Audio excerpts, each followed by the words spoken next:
नमस्कार मित्रांनो, स्वागत आहे ईश्वरी गोट फार्म यूट्यूब चॅनलवर। सकाळचे 9 वाजलेत आणि आपण शेळ्या बाहेर सोडलेल्या आहेत बघा।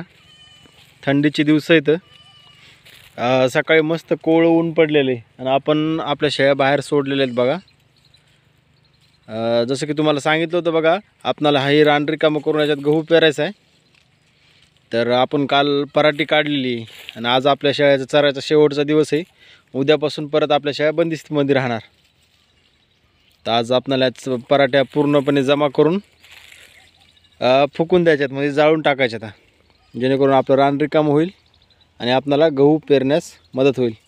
बघा मित्रांनो, मी शेळीपालन तर करतोच, पण मी शेळीपालनाबरोबर इतरही शेती करत असतो बघा।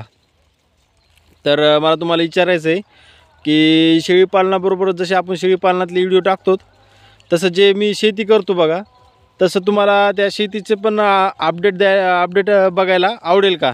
म्हणजे शेळीपालनाबरोबरच मी जे शेती करतो, जे इतर कामं करतो, त्याची व्हिडिओ तुम्हाला बघायला जर आवडत असतील तर मला कमेंट करून सांगा। कसं आहे माहिती आहे का, मी शेळीपालनाबरोबरच भाजीपाला करत असतो। आपल्याकडे भेंडी आहे, परत टमाटे आहे आणि वांग्याचा प्लॉट आहे।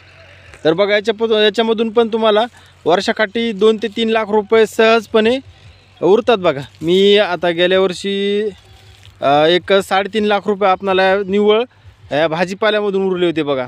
त्याचा पण आपल्या गेल्या वर्षीचा व्हिडिओ आपल्या चॅनलवर आहे। तर कसं असते माहिती आहे का, शेळीपालनात जर 20 शेळ्या जर असल्या तर काही दिवसभर तुम्हाला त्याच्यामध्ये गुंतून पडायचं काम नाही। सकाळी आलं, झाडझूड केली, एकदा वैरण टाकली की तुम्हाला दुपारपर्यंत काय नाही, परत दुपारी वैरण टाकायची, डायरेक्ट संध्याकाळी टाकायची, म्हणजे 3 तासामध्ये तुमच्या 20 शेळ्याचं काम आवरून जाते। बाकीचा दिवस रिकामा असते, तर त्यामध्ये तुम्ही इतरही काम करू शकता। आणि थोडीफार जर शेती असली तर भाजीपाला वगैरे करून तुम्ही तुमचा घर खर्च, बाकीचा खर्च सहजरित्या धोकू शकता। आता आपण जे करतो ते तुम्हाला सांगत असतो, यामध्ये काय भपाऱ्या काय नसतात, कारण आपण पहिल्यापासून भाजीपाला करतो बघा। ते गेल्या वर्षी 3-3.5 लाखाचा आपणाला भाजीपाला झाला होता। यावर्षी पण आपणाला 2-2.5 लाखाचा झालेला आहे आणि अजून आपला टमाट्याचा प्लॉट चालू व्हायचा आहे बघा। त्यामुळे जर तुम्हाला त्याच्या अपडेट पाहिजे असतील किंवा मी कसं करतो, कसं नियोजन असते माझ्या भाजीपाल्याचं, त्याचा व्हिडिओ जर तुम्हाला लागत असतील तर तुम्ही तशी कमेंट करून सांगा। कारण कसं आहे माहिती आहे का, शेळीपालनावरच पूर्ण अवलंबून राहणं हे काही योग्य नाही। कसं असते, शेळीपालनात काही एवढं काम नसते। जर तुम्ही उत्साही असाल, तुम्हाला काम करण्याची इच्छा असेल, तर तुम्ही शेळीपालनाबरोबरच इतरही कामं करू शकता। तर बघा, आता तुम्हाला तिकडं पलीकडं आपलं भेंडी वगैरे आहे। जर तुम्हाला तसे व्हिडिओ जर लागत असतील तर तसे कमेंट करून तुम्ही सांगा। आता याच्यामध्ये आपल्याला गहू पेरायचं आहे बघा। आता एक आपलं अर्ध्या एकराच्या वर क्षेत्र आहे, हे जे आपण कपाशी काढलेले, तर याच्यामध्ये पूर्णपणे आपण गहू करणार आहेत। शेळ्याची क्वालिटी वगैरे बघू शकता कशी झाली, तर हे बघा। पाखरे चल, पाखरे ये चल।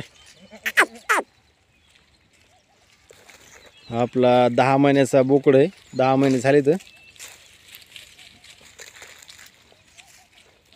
क्वालिटी वगैरे बघू शकता।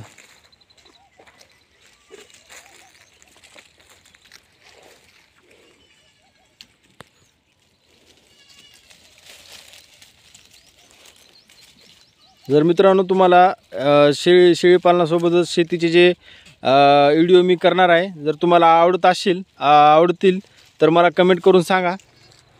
नक्कीच आपण शेळीपालनाबरोबरच आपल्या शेतीचे हे व्हिडिओ तुम्हाला व्हिडिओ मी तुम्हाला टाकत जाईल, कसं नियोजन करायचं काय। तर धन्यवाद मित्रांनो, व्हिडिओ कसा वाटला कमेंट करून नक्की सांगा। धन्यवाद।